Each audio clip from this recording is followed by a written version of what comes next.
अस्सलामुअलैकुम दोस्तों, कैसे हैं आप सब। आज हम बना रहे हैं सबका पसंदीदा हॉट एंड सॉर सूप। तो सबसे पहले हम इसकी यखनी तैयार कर लेते हैं। आधा किलो चिकन की हड्डी ली है मैंने। इसमें मैं शामिल कर रही हूँ मीडियम साइज़ की साबित गाजर, एक मीडियम साइज़ का अनियन इसमें ऐड करेंगे। 1 से 2 इंच का टुकड़ा हमने अदरक का लिया है, इसको मैंने हल्का सा कुचल लिया था और इसको हम छिलके समेत यूज़ करेंगे। अब मैं इसमें शामिल करूँगी 2 लीटर पानी। यखनी आप पर डिपेंड करती है कि आपको कितने लोगों के लिए यखनी चाहिए। अगर 15 से 20 लोगों के लिए आपको यखनी चाहिए तो 3 से 4 लीटर आप इसकी यखनी बनाएंगे और इसी हिसाब से आपने चिकन की हड्डी शामिल करनी है। अब मैंने चूल्हे की आंच को बिल्कुल तेज़ कर दिया है ताकि इसमें एक बार बॉयल आ जाए। जैसे ही इसमें बॉयल आ जाएगा तो मैं चूल्हे की आंच को बिल्कुल लो कर दूंगी। इसको बॉयल करने से यखनी के अंदर की जो मैल थी वो ऊपर की तरफ आ गई। अब हम इस तमाम झाग को स्ट्रेनर की मदद से अच्छे तरीके से साफ़ कर लेंगे और ये प्रोसेस हम तकरीबन 2 से 3 मरतबा करेंगे। उसके बाद जो यखनी है वो बिल्कुल साफ़ हो जाएगी। अब यखनी को हमने लो फ्लेम पर कम से कम 3 से 4 घंटे तक हम इसको पकने देंगे। जितनी देर ये पकेगी उतनी ही अच्छी यखनी ये बनेगी। और इसके अलावा जो चिकन यखनी बनाने का जो सही तरीका है वो ये है कि इसको आप लो फ्लेम पर 3 से 4 घंटे तक पकाएंगे।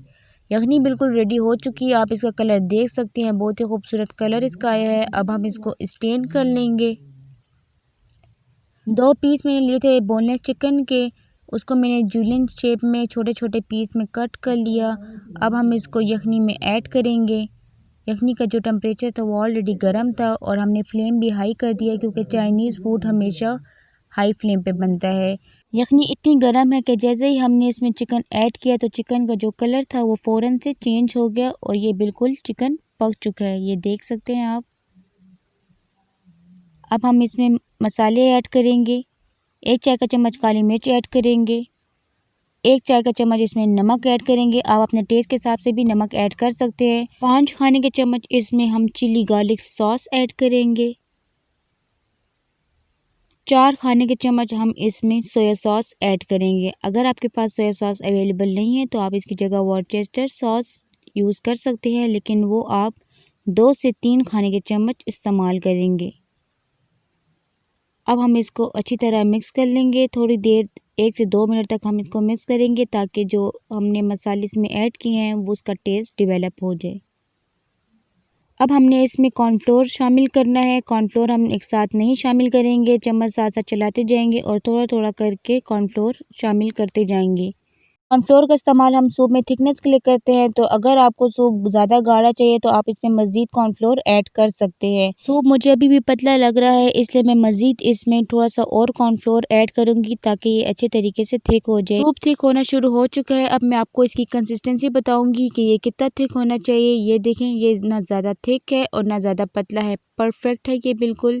अब इसमें हम अंडा शामिल करेंगे। 2 अंडे मैंने लिए हैं, इसको हल्का सा मैंने चम्मच के साथ बीट कर लिया है और इसको हम कॉर्नफ्लोर की तरह थोड़ा थोड़ा करके शामिल करते जाएंगे और साथ साथ चम्मच चलाते जाएंगे ताकि इसके रेशे अच्छी तरीके से बन जाएं। ये देखिए, अंडा डालते साथ ही इसका जो कलर है वो भी बहुत ज़बरदस्त हो गया है और बहुत ही सूप मज़ेदार लग रहा है। और इसकी थिकनेस से भी आपको अंदाज़ा हो रहा होगा कि ये ना ज़्यादा पतला है और ना ज़्यादा गाढ़ा है, बिल्कुल परफेक्ट ये गाढ़ा है। ये देखिए, बिल्कुल यही थिकनेस होनी चाहिए सूप में। अब इसमें हम सब्जियां शामिल करेंगे। 1 चॉप की हुई गाजर इसमें शामिल कर दी हमने, चॉप की हुई हरी प्याज, क्वार्टर बंद गोभी जूलियन शेप में हमने कट कर ली थी, अब वो शामिल करेंगे। 1 चॉप शिमला मिर्च शामिल करेंगे। तमाम सब्जियों को हम अच्छी तरह मिक्स कर लेंगे और 1 से 2 मिनट तक हमने इसको पकाना है। ज़्यादा नहीं पकाएंगे वरना ये सब्जियां पेस्ट बन जाएगी और फिर सूप का जायका वैसा नहीं आएगा। सूप बिल्कुल परफेक्टली रेडी हो चुका है। अब इसको हम डिश आउट करेंगे।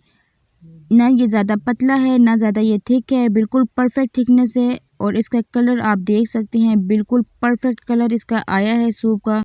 हॉट एंड सॉर सूप बिल्कुल रेडी है। उम्मीद है आपको मेरी ये रेसिपी ज़रूर पसंद आई होगी। इसको अपने घर में ज़रूर ट्राई कीजिएगा और अपना फीडबैक कमेंट सेक्शन में ज़रूर दीजिएगा। अल्लाह हाफिज़।